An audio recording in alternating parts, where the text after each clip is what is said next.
Welcome to She Persisted, the Gen Z mental health podcast. I'm your host, Sadie Sutton. Let's get into it. How would you describe psychology for people who don't know what to expect? What can I do with a psychology degree? How much reading would you say you do for psychology classes? What even is a research study? How important are grades? What is the timeline for undergrad? Who are the professors at my school? What research are they doing? I'm curious just classes you would recommend taking. I want to be a psych major. Should I take stat or calc? What are the opportunities as far as what projects am I involved in? What do you want to do research wise? Why do we need research experience? Any last parting advice to psych majors?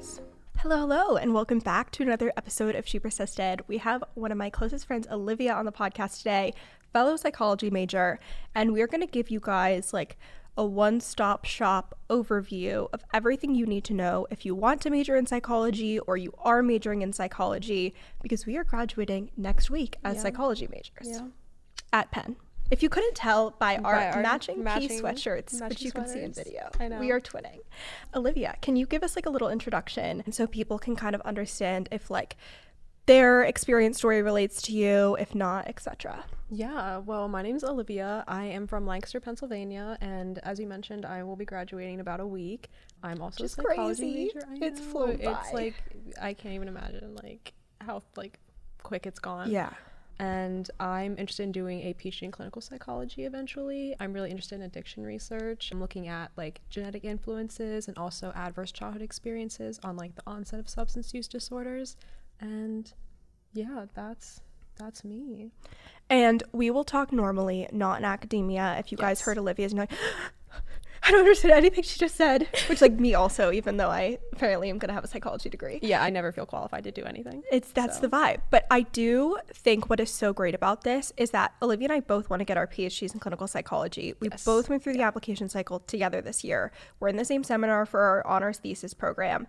And it's not a competitive major because research interests are so different. Yes, exactly. And I love that. Yeah, I never feel like I'm applying to the same things as you or my friends because everything they want to do is so different and it's so diverse. And if anything, you love when a friend kind of joins your orbit, is in a class or is in the same lab as you, because again, what you want to do with these experiences varies. You're not applying against each other like you might feel in high school, or definitely if you're pre-med, I feel that might be a concern, or consulting, or at Penn. So that is something that people are really stressed about. Where are you interviewing for? You're going for the same roles, and psychology doesn't have that vibe. And so to give you my very brief research interest, I'm very interested in adolescence, emerging adulthood, mood disorders, but I'm really interested in cognitive attributions and interventions. Still need to figure out exactly what I want to apply to grad school for, but I like the more intervention-y mood disorder space.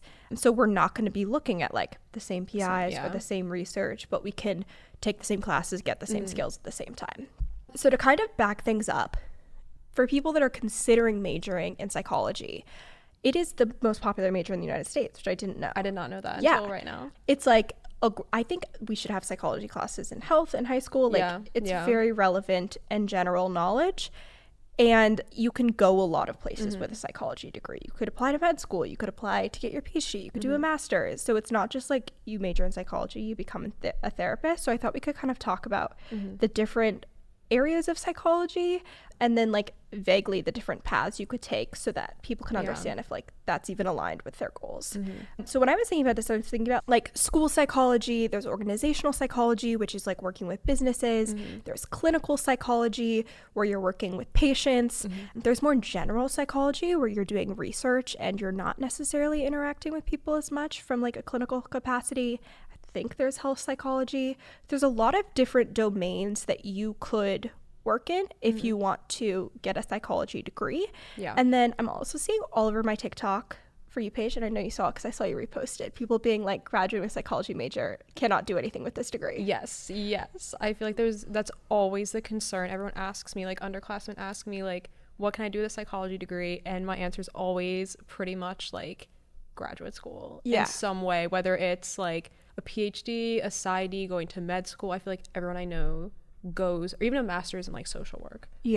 Which I would kind of say if you don't have to studying. I also saw TikTok about this, psychology is you love learning, not necessarily you love studying, which I love that. I think if you love learning, this is a good degree for you, because you likely will need to build on that with like a master's or some kind of licensure, maybe grad school. It's not like you just can go directly into industry once you graduate. But I think for both you and I, and you can tell me if this is wrong, I'm excited to go to grad school and keep learning. No, me too. I love school. I'm like sad that I'm not going to be able to like go right into grad school. I'm trying to like postpone getting a job as long as possible. Exactly. So it's like if you're hearing, like, obviously there's like, oh my God, it's gonna be so long till we're working. Like that is an interesting experience. But I think generally like the idea of a next step and like learning more about this thing should excite you. And that would be like a good indication that it's a good fit. So we both want to do clinical. We want to work with people that are maybe not as on a typical trajectory with regard to mental health. We want to work individually with people in that capacity, but you could also do psychology and go more into business. Like, how do you motivate employees? How do you increase focus, increase output? You could work in schools, so you could work with kids, you could work on improving like IEPs, things like that. So when we say like clinical, like we want to get a clinical degree, but you could also graduate and you could work in like forensic psychology as an interviewer immediately, and you could get that job. So like if you do want to do therapy, there are other paths. Like you can be a licensed clinical social worker, you could get your master's in social work, you could get a doctorate in social work. So you don't have to get a doctorate in psychology or in clinical psychology, but a psychology major helps set you up for those options where you do work with patients or with people that like clients in that capacity. I want to talk about the general experience for psychology classes because I feel like they differ a bit from, like, I remember language classes is like so different, or a math class. It's more like comm, marketing, writing vibes is kind of the other classes I would say it was similar to. Can you give your general, like, how would you describe psychology classes for people who don't know what to expect? And then also, like, we'll also talk about tips for psychology classes specifically. Yeah, I feel like it really definitely depends on the school that you go to. We are at a smaller school than if you would go to like a large state school. So the only like large seminars or like the large lectures I feel like I've had have been like maybe 100, 200 people, and that's not the norm. I feel intro like most psych of is big though, and that might scare you. Intro psych is huge because like so many people take it to see if they're interested in it, but that's definitely the largest psychology class you're going to take. Like some of my seminars I've taken have been like 10 people. I mean, our honors class is what, like 8 or 10 people? Yeah. I definitely think it's, even though it is like such a popular major, I think they do a good job, at least at Penn, of making it so you don't feel like you don't have a relationship with your professor and that you're not overwhelmed with the amount of people in the class. I would say that the intro level psych classes, whether that's like social, developmental, abnormal, general psychology, for here we have positive psychology, those are definitely test based. Like you can expect like 3 tests a semester. There is memorization of concepts. I will say they do try and incorporate like free response. Like they do want to understand that you can kind of interact with the material in an intellectual way. I would say once you get more into the seminars, it's a lot rarer that it's test-based. It's instead projects or papers, and that's my favorite personally. Like, give me a paper over a test every day. 100%, yeah. And I feel like if psych is the right major for you, which like I am not someone who loves studying, and I didn't mind prepping for tests in psychology. Yeah, I do really like that the psychology tests are mainly memorization. Like, I remember taking like AP chemistry in high school, and it was like you had to understand a concept and be able to apply it in many different contexts. And there is that to like some degree in psychology, but like, do you know nature versus nurture and like biopsychosocial theory? It's like mainly memorize these like DSM disorders, which I personally prefer. I feel like it's easier to prepare for. 100%.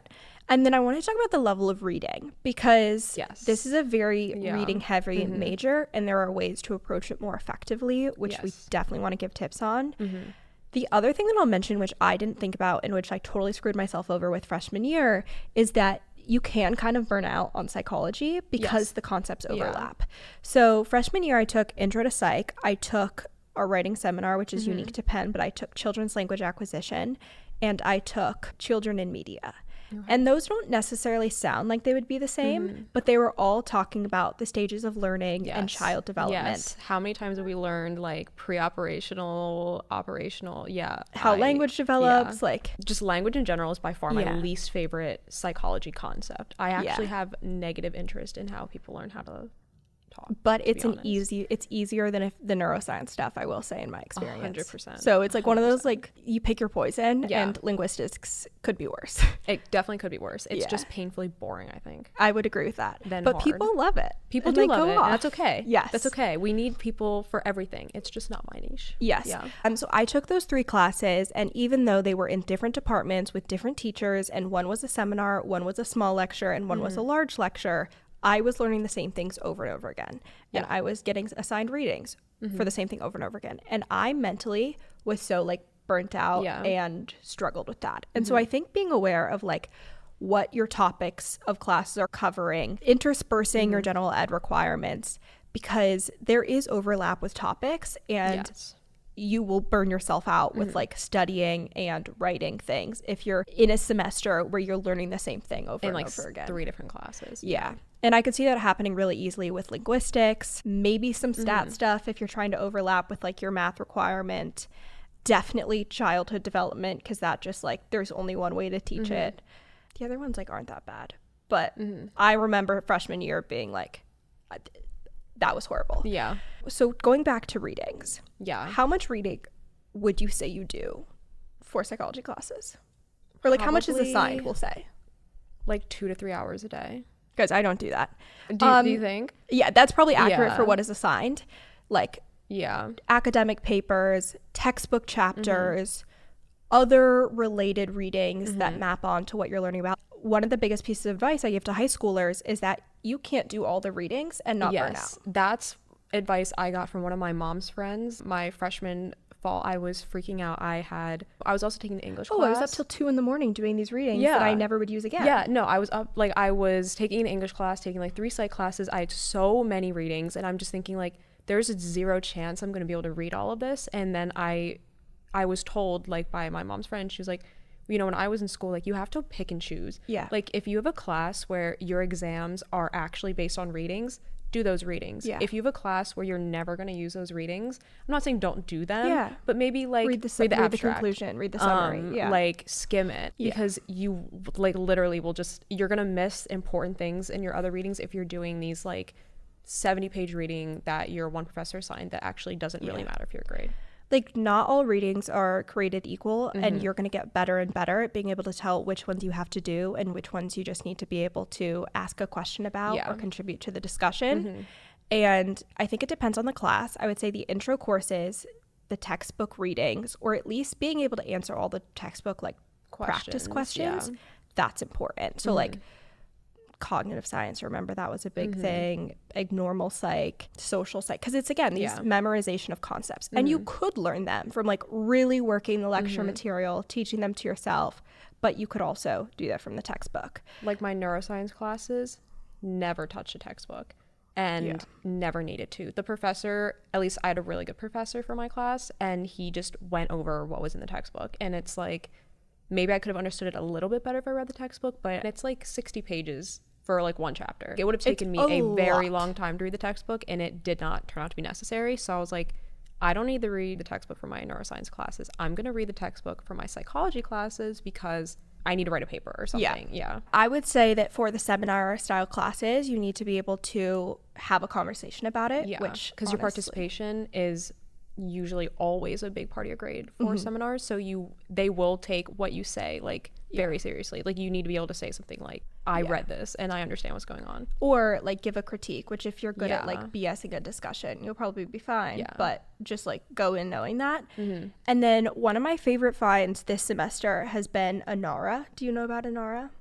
Is that like AI? Yes. Okay. So if you've ever tried to like give ChatGPT and summarize a paper, it's not very good. It's not, no. And if you try and ask it questions about the paper, it doesn't pull from the paper. What Inara does is you can upload any research paper, and you can ask it questions about one paper, and it will only answer from that paper, and it'll give you line by line citations. Wait, I should have done so if you were like, okay, like what does this theory say about phonemes, it will tell you the exact line where they talk about phonemes. Wow. And so you can quote it directly. And then what's even better is you can group papers together. So I will upload the 30 papers that I've cited in my thesis and say, what is the general consensus around emotional elicitation? And this is the best psychology major AI that I've found. Really? It's so good. I have primarily used ChatGPT. Yeah. No, I love chat. I use it all the time. I use Claude sometimes, not as much. But if you have readings, you can upload any reading to here. I uploaded the entire APA style guide so I can ask you questions about how to format something. So, right? That needs to be talked about. Right? APA, sucks. I feel like sometimes we've never gotten really a good overview of we've had to write many APA style papers and I've never been explicitly told this is how you do an APA style paper. No, you just have to Google. Yeah, and then I'm on the APA website and I'm like, well, Purdue there's Owl. 20 different editions, so which one am I supposed to be writing? So that's really helpful. Yeah. So if you are doing readings, I would say doing an AI summary or what does this person think about X? That is a game changer for those classes that you don't need to do all of the readings for. Another one is Google Notebook LM. You can upload your readings and you can get a podcast. It's not perfect and it's not all encompassing, but I've sent you these for test prep. Yeah. And so I'll be summarize my notes from this lecture, make it a podcast, and it will talk you in podcast conversational manner your academic notes. And that's another, but again, you have to remember that's not perfect and all encompassing. Anara is very, very good. So I would say using these other ways of learning and distilling the information. Yeah. But from a mental burnout perspective and a sheer time perspective, doing all the readings is not feasible. It's not. No. How would you rank the importance if you were taking every type of class this semester and you don't have the bandwidth to do the readings? Seminars definitely at the top of doing the readings, especially because primarily you're making discussion posts and you're also writing papers as opposed to doing an exam. So basically my whole class was centered around the readings that we did, and every day all we did in class was talk about the readings that we did, so I knew it was important. I would say lectures are usually middle, a psychology lecture social psychology, abnormal psychology. It's important to do the readings, I would say, but they will be covering most of that in class. And then at the bottom is any stats. I've never touched a stats textbook. Oh, it's so confusing. I never put it will. in a textbook. Yeah, and I just reading about math I think is pointless. Yeah, you have to try and do it. Yeah. Speaking of which, why do we need research experience? Because I when I applied to Penn, I knew that they had great research, which is one of the reasons I great. But I didn't really know what that meant. I really thought I wasn't going to have to do research. I didn't really. When I applied to Penn, I knew I wanted to be a psychology major, and I applied as a psychology major, but I didn't really know what that meant. I didn't know what I was supposed to be doing as a psychology major, outside of my classes. I didn't know. So hopefully this podcast will tell you. Yeah, I know. Hopefully, I didn't know what I wanted to do as a career, so I didn't know what I was supposed to be doing. And then I took a freshman seminar. It was on addiction, and I had already had a lot of interest in addiction because of addiction in my family. So I took this class and I was really interested in it, and I asked the professor, I was like, I'm really interested in the work you're doing. Do you have any openings? And he didn't, but he set me up with someone at the Center for Addiction Studies at Penn who was doing research and got me involved in my first research at Penn, which was just so helpful. But yeah, I didn't really know what research was. When he was like, what do you want to do research wise? I had no idea. I just went to this Center for Addiction Studies, and I met with Dr. Henry Kranzler, who was my mentor my freshman year, one of my favorite people here at Penn. And he just was like, you don't need any background, because I was worried. I was like, I've never done research. I have no idea what I'm doing. He was like, we'll tell you, I will walk you through how to write an academic paper, how to be involved in a study. What even is a research study at Penn look like? Yeah. And I feel like Penn's been very good with that. Just if you are coming in with no background, they'll take you. They know that. They're expecting that fully. And I feel like they're so welcoming to even freshmen getting involved in research. Yeah, it's a big part of how the psychology program is structured and how the labs work. They will get so many inbound requests from non-Penn students being I'm a statistician, I am a senior at Temple or Drexel or these other schools, and they will choose to hire the freshmen to train and give. It's a big part of the degree that you're getting, and the mentorship process is built into these programs. I also think I agree with you where I knew that I wanted to be a psychologist probably. I wanted a psychology degree, but I didn't understand that research was how I would get there. Yeah, agreed. That just was totally lost on me until sophomore year. Yeah. And so I think understanding that when you hear people say like, oh, I have a master's in social work, or I have a PhD in clinical psychology, or I'm a therapist, even if they don't do it now, how they got that degree and how they got into those programs was research. Everything in psychology is research. And genuinely. I would be like, email us if you have an exception. I would be shocked. I know. Because, like, show me a psych major who's never done research. Yeah. It is so, it's like literally synonymous to any work in psychology. Even if you want to like completely split and do just clinical down the line, you have to get the degree, you have to do research. And so what does research mean? It means the final papers that you read that tell us like, grit makes you more successful. Or optimists have better outcomes. Like these findings that we know as a whole in psychology. The day-to-day, and especially what it means at this level, is like collecting data with participants, statistics, reading the literature, lots of data cleaning. Lots. Statistics. That was like another big thing that I didn't think I would need that. I was like a senior in high school, and I was deciding between taking calculus and statistics, and I knew I wanted to be a psych major. Don't take calculus. No, guys. and I like just Googled like, I want to be a psych major. Should I take stat or calc? And they were like, take stat. I didn't know why they said that, but I was like, okay. And then no, it's actually necessary. Like I have done so much coding in R. If you had told me my freshman year I didn't know what R was. Of college that I would be coding for psychology, I would have laughed in your face. Oh, same. 100%. I would have been like, there's no idea. You'll never catch me dead coding in R. And also like, why would I need to? Not why would I need to? I want to be a psychologist. I want to work with people. I don't want to work with computers.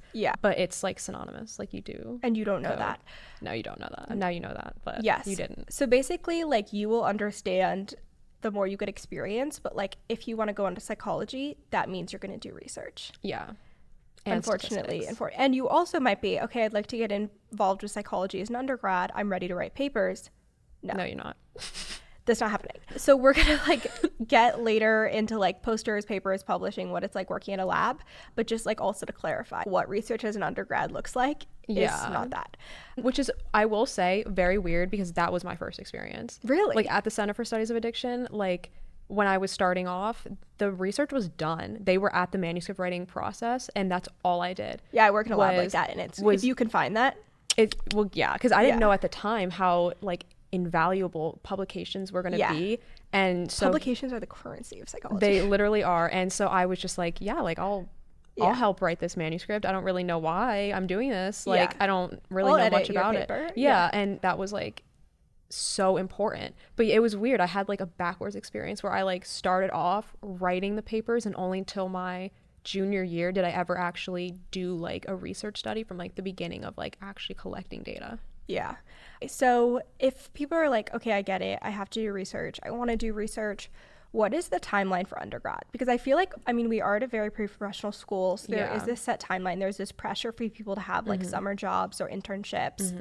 I don't think that exists everywhere, but I do think it's helpful to have like a rough timeline and framework that you could follow, because I feel like I was kind of just doing choose my own adventure. We can kind of like go through this together and like give our thoughts. Freshman year, I would say like freshman fall, take intro to psych if you don't have the credit already. Definitely. Take one other psych class if you can, if you don't need the credit, like maybe a seminar that's kind of related to what you want to do, just to confirm like, okay, I like the style of psychology classes. I could see myself doing this for like decades to come. And then also core requirements, because getting those out of the way early is important, is helpful. And then I would maybe try and like do some general poking around on the university website of like what labs are there, who's collecting data, just kind of like ask around. But I have only seen probably like one person get hired as a freshman.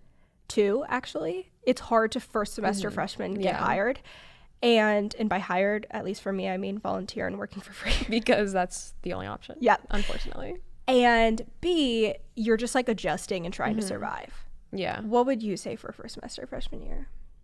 I feel like my situation was a little different just because I took that freshman seminar and I found the person who was doing the research I wanted to do. Which like is so incredible. And if that hasn't happened to you, it's okay. I would say just like figure out like, what are you interested in? Take classes, do some research, look up like who are the professors at my school, what research are they doing? Are they doing anything that I'm interested in? And cold email them. Like professors are so receptive to just emailing and saying, I'm interested in what you're doing. Do you have any positions? Do you have any volunteering options? And it depends on the size of the, like, if you're going to like a big professor at your school, they might say no. Yeah. But especially the ones that are still establishing their career, being like, I'd love to understand what the research process looks like. I'm interested in what you're studying. Can I come by one of your office hours? Yeah. Can I meet with you for 30 minutes? And the relationships with the professors are so key. Literally everything. Yeah. So every single class, even if it's linguistics, go up the first day and introduce yourself to the professor, because you can't redo that later in the semester. Even if you never talk to them again, at least you're setting yourself up for success in the event that you like their area of research and them as a person. Because it's a small field too. Yes. And you don't want any bad relationships. Any ops. Yeah. The relationships that you have with your professors are the most valuable thing you'll get out of undergrad. And so anytime you can ask to meet with someone and talk to someone, and then you'll decide which relationships you want to pursue. But just like before, you know, like the foundation is helpful. And that means sending thank you emails after the class has ended, going to office hours, getting FaceTime. Like if you think you wrote a good essay for their class, or you did well on the test, or you wrote a good course review, they don't know you. You have to see them and meet them in person. That's what makes the difference and moves the needle. I feel like I haven't been that good at doing that, to be honest. Like, unless, this sounds like awful, but unless I'm like interested in the work they're doing, I usually don't. No, I agree. It should only be like if it's aligned.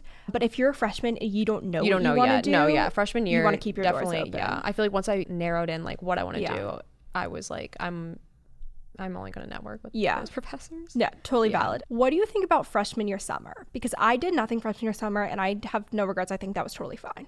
I think it's totally fine. I did like a internship research thing, like also this is why Olivia's on the podcast studies. Because she's better at this. That's not true. I literally just got so lucky with the Center for Addiction Studies. Like I actually could not talk better about them. Yeah. They like kept me on throughout the summer and during my sophomore year, and they were just so like welcoming. I worked remotely. I only came into Philly like once a week, and they were just so great. Yeah. But like that's not necessary. Totally. Yeah.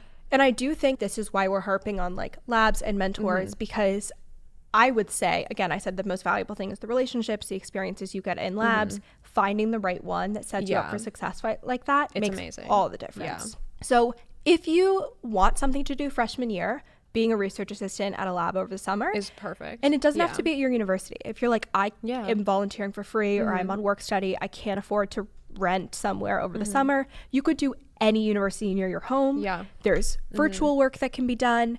So be flexible, be open to different options. I would say to start looking for that like early-ish, put out feelers spring semester, because they do kind of hire early for summer roles. I also say that people will kind of be resistant to a cold email saying, I'd like to work for you for 3 months, because it's not worth it for them to train you. I would definitely not specify like I want to work with you just over the summer. Like I would just feel out like I'm interested in your work. Like, do you have any openings? And then see where they're taking it. Optimal to do it at your university, because then it's like an ongoing relationship. You'll get a better letter of rec. It's worth it for them to train you and bring you onto the team. However, if you've established a relationship with someone, they probably will throw you 3 months of work over the summer. Yeah. But like general rule of thumb, try and I'll keep it in the same lab for at least 2 to 3 semesters. Yeah. It's hard to get a good letter of rec without that. And most labs will tell you they want at least 2 semesters commitment, I think. Sophomore year. So I mean, always, if you can find something to get paid, do it. You can get paid through work study. Sometimes labs will have grants that allow them to pay you. We're not in the best era as far as funding, if you've been following the news. We are not. You can apply for grants through your university's research center.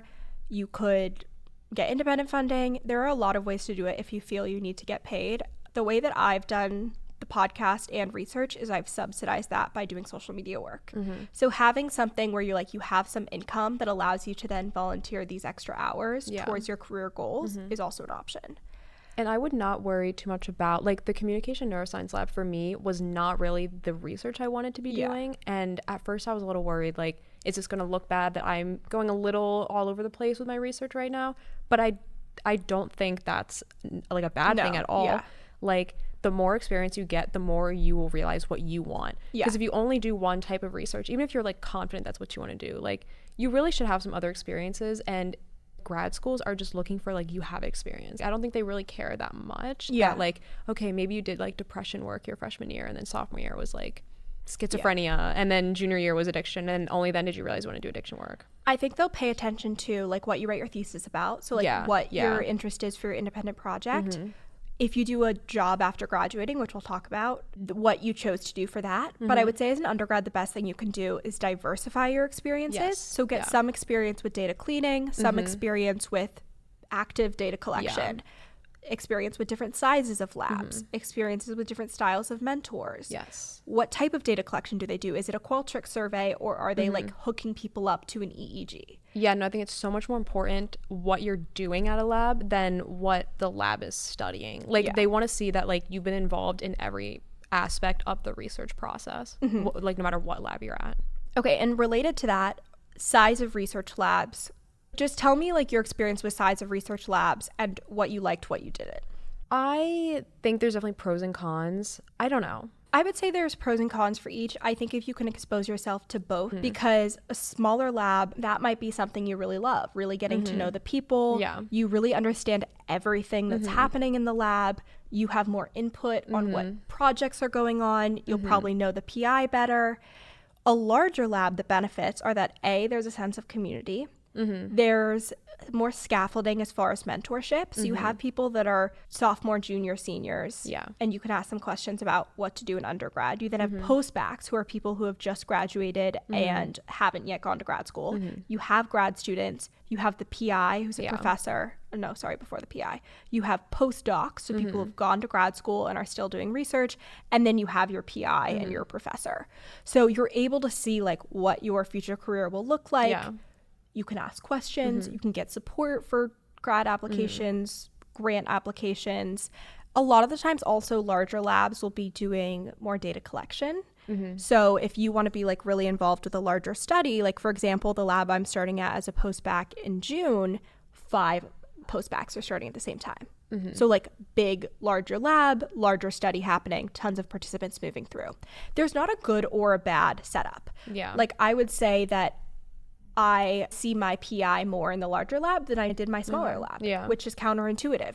So I would say exposing yourself to both so you know what you like, and then you can use that information to decide, A, what kind of lab do you want to do your thesis at, and what kind of lab do you want to work at after graduating.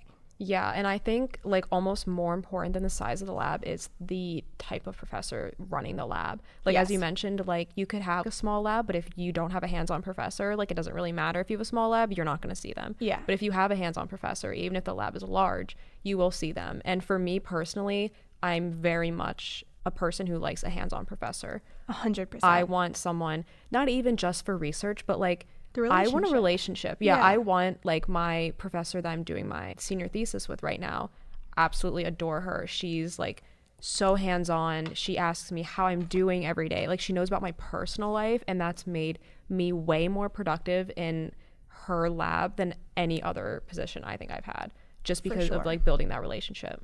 You're allowed to ask also when you interview for labs, like you're interviewing them as much as they're interviewing you, because there are lots of labs on these campuses. What questions would you be asking the lab manager, the postbacks, the other undergrads, the PI, to figure out if it's a good mentor fit? I think, I forget where we were. I think it was the ABCT conference where one of the professors said, don't ask me my mentoring style. And which was really good to hear, because I really took that and didn't ask like during grad school interviews any of like the professors about that, but I always asked the graduate students when I interviewed with them. And they'll be honest. And they will be. They've been exactly where you're at. I've gotten such candid responses from like graduate students to the point where I didn't end up even like applying to like these programs. And so I think it's super necessary to ask the graduate students or what kind of professor, or the undergrads, like what kind of mentor the professor is. Like, are they hands-on? Do they give you good feedback? When is the timeline like for their feedback? Do you see them often? Do you know anything about their lives? Do they know anything about your life? You want someone that you can like actually have a relationship with. I would say like green flags, and every lab is different, so this might not be true for everyone. Do they generally have an open door policy? Like Dr. Ruscio at Penn does this really well, where she has a really clear understanding and hierarchy of who she's serving and supporting, where she's like, my research assistants that have been in my lab, they have dedicated hundreds of hours to my work. If they need anything, I'm there. She spent 2 hours on the phone with me helping me choose my post-bac job. Then she's like my students that are taking my class. It's my job to support them through this curriculum. I'm there if they need me during office hours. Then it's like other people that she's like working with, people that are in her class, etc. And so I would say a PI that has an open door policy for people who are in their lab. Like, can you go to them and ask about a summer opportunity or a project you want to work on or a career choice? The answer should be yes. The second thing is like, do they have fun little like celebrations? Like the lab in right now, we have a pizza party when we get to a certain number of failures to like celebrate people that like dropped out of the study. No. Like we celebrate that like it's not all wins. So we keep a list of things of rejections. Right, that's amazing. Yeah. And we also do little celebrations like Trader Joe's snack hangouts when we meet like different goals as far as like data collection or cleaning or there's like a semester end party. I would say a professor that like, this sounds weird, but invites you to their house is a green flag. I've never been to any of my professors' houses other than like our honors seminar. Oh yeah. For like that was the only time I was at like, a professor's house. I would say it probably depends on the university, but like that that communicates that they want you to know them. They want you to be a part of their life. They also see you as an equal, which is really important. Like I've definitely had experiences where I felt very like you see me as like a child. Yeah. And I've had experiences with professors where I can tell like you see me as someone who's like potentially going to be your colleague one day or even see me as like a colleague now, which is like a completely different experience. Yeah. And then I would also say hearing from the people in the lab that the professor listens to your research interests. Yes. And lets you have a little bit of leeway with what projects you're doing. And then you're allowed to ask all these questions in interviews, ask them to undergrads, ask them to postbacks. I would also definitely ask like, what are the opportunities as far as like what projects am I involved in? Is there funding in your lab for conferences, posters, if they come to you with an idea that they want you to go to a conference, make sure that that conference is being paid for by the lab. And if it's not, don't do it because you will be out like $500 between like traveling to that conference.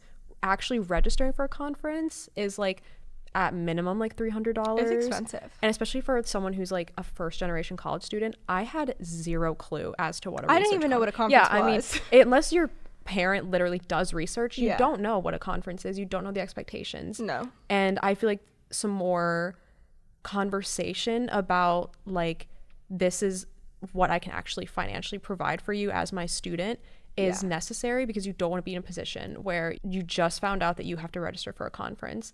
You don't have the money to register for a conference, but you have to be at that conference because you submitted an abstract for it. I would also say like, you are helping them and they should be helping you. They should be helping you. Yeah. In the event that it's free, and even if you're getting paid through work study or something, you're still a full-time student. So I would say like 5 to 10 hours is very reasonable. Yes. That is enough to contribute per semester, maybe more if it's in the summer because you're not doing anything else. And you should be getting something in return because you're dedicating those hours to whatever they need help with.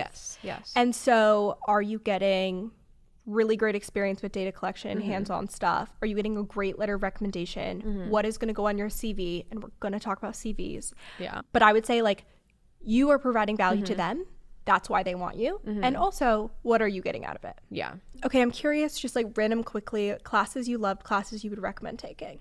My favorite class that I took at Penn was Into the Criminal Mind with Dr. Rebecca Waller. I just recommend any seminar. Like, seminars are just far superior to lectures. When you're in a lecture, you don't really make that great of a relationship with your professor. I feel like it's less interesting. You don't feel as engaged because, let's be honest, if you decide you want to just go on your computer and shop, like, no one's gonna know. But if you're in a seminar, like, people will know. You have to be engaged, which is like to your benefit because you'll actually get something out of it. Even at Penn, there are some seminars where you're actually able to like work with other people. Like, I had one where we went to an elementary school. There's some where you can go and work in like volunteer contexts, so that's really exciting.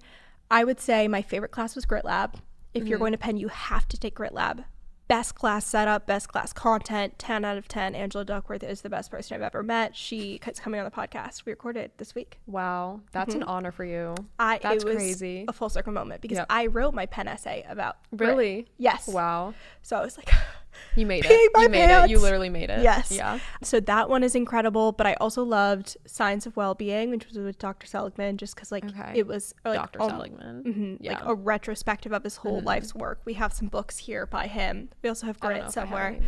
Judgment and Decisions. If you're listening and you're at Penn, the guy who does that, Ed Roisman, is hilarious. I loved Intro to Positive Psych. That's again a Penn thing. But if there's like a Science of Happiness, Caroline Connolly. She's amazing. Yeah, amazing. If there's like a Science of Happiness class at your university, very interesting. Lots of things you can apply to your own life. I've never known anyone that hasn't enjoyed it as far as a class goes. Yeah. Abnormal Psych. Great. Abnormal Psych. Did you know that at Harvard they call it psychopathology because abnormal psych is now like not as PC? True, because they don't want to say something's like normal and something's not normal. Yeah. Which makes sense. And psychopathology sounds better. Totally. Yeah. Biopsychosocial criminology. See, that wouldn't quite like a mouthful, class, but love that for you. But Dr. Adrian Rain, I think he's retired now. I think he'll show up and guest speak at some classes, but you might be right that he's not teaching. I don't think he's teaching anymore, which is a shame because his teaching style is amazing. He's so funny. He's so engaging. He's like, and he is the top so of his intelligent. field. He is so intelligent. Yeah. He's so, he just knows everything. Like, there are so many times in classes where I would ask a professor something and you can tell they just really don't know the answer. Yeah. Never in his class. Like, he just knew like everything about this field. And I learned so much about, like, I'm really interested in like criminal behavior. Yeah. And you learn so much about how like criminals think. That's another reason why I loved Into the Criminal Mind with Dr. Waller. And there's so many like ethical dilemmas that come with it, which has been like my favorite like thinking process at Penn. Should we give the famous one? Which famous one? If you're going on a hike with your sibling. I don't know that one. Oh my God. This is like deep psychology lore. You go on a hike with your brother who has a life-threatening condition where when he has low dopamine, he dies. Okay. He carries a vial of dopamine with him everywhere. Okay. You're on the hike and the vial of dopamine breaks. The only way to save his life is to have sex with him. There's no way this is the most. Do you do it? There's no way. Zero. You haven't heard this? There's zero chance that's a real thing. It's not a real thing. It's a moral dilemma. Why is that the only option? That's the only option. And then it's like there's no negative consequences. You did it to save their life. The relationship isn't impacted. Do you do it? And people can't make a decision. Another one is like you're on a vacation with your brother. You randomly decide my poor brother. To have sex. Sorry, Julian. It was fine, but you decide to never This is so White Lotus. Yeah, it's fine. Don't put that in spoilers. But you decide to never do it again. The relationship goes back to normal. Is that morally unethical if no one was negatively impacted by it? And people can't just, they like, can't. Yes. Why? Because I said so. No, but there's not a reason why, which is what makes it so interesting. I don't like that one. I like the I like the other moral ones. Also I love the railroad one because I think the answer is so obvious and I can't see another side to it. Okay, give the railroad one. Well, it's like, okay, I'm pretty sure it goes like if a train's like coming and it's going to hit, I think it's like, what is it? It's going to hit 3 people. 3 construction workers or 3 railroad workers. And you have the option to change its course for it to hit 1 person instead. So you're killing like far fewer people. Do you do it? But you're not letting nature take its course. You're intentionally That's choosing. Exactly what I say. Like, of course I'm letting him hit the 3 people because that would have happened regardless of me. If I move its course so it hits the 1 person, like, yes, less people are dying, but that's directly my fault. But then people say, like, is inaction like I'm a sorry, crime? No. Yeah. What is that called? Totalitarianism? Is that the theory associated? I don't know. It's like, at what point do you value more lives rather than less? And what if it's 100 people? What if it's 1,000 people? I just don't think I could ever but here's the one thing. If it was like the train is barreling towards my brother. Yeah. And on the other track is 20 random children. I'm hitting those children. Yeah, so it's like there's literally no, but I don't feel bad saying that objectively, because you can't tell me a single person who disagrees. I mean, okay, maybe they are better people than me out there who do disagree, but I'm sorry, but like it is our nature as like animals that like to protect our like family. Here's another one. A family's dog gets hit by a car. Okay. It's very sad.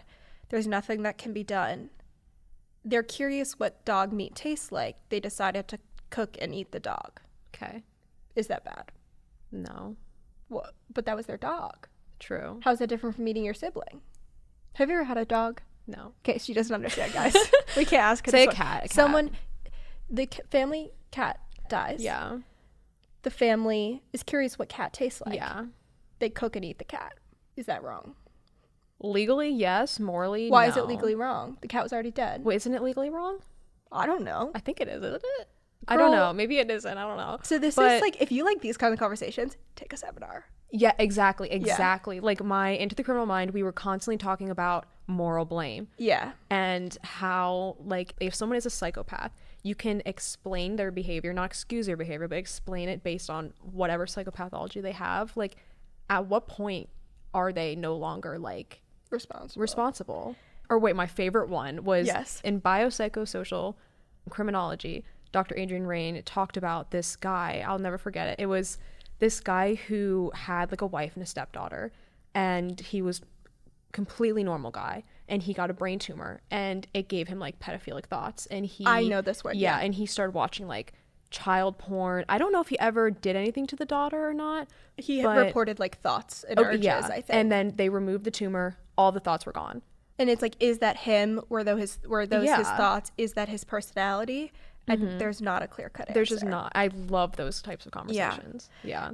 If you also like that type of thing, I have loved taking philosophy seminars. Yeah. I love a marketing class, and I loved communications courses. So don't be afraid to go outside of your major to take those types of things. Like, you might really like econ. Everything's psychology. Yeah. At the end of the day, even if you're like, I love psychology, you can take similar types of courses outside. Yeah, like mine was a criminology course. Exactly. But it's like also psych. Grades.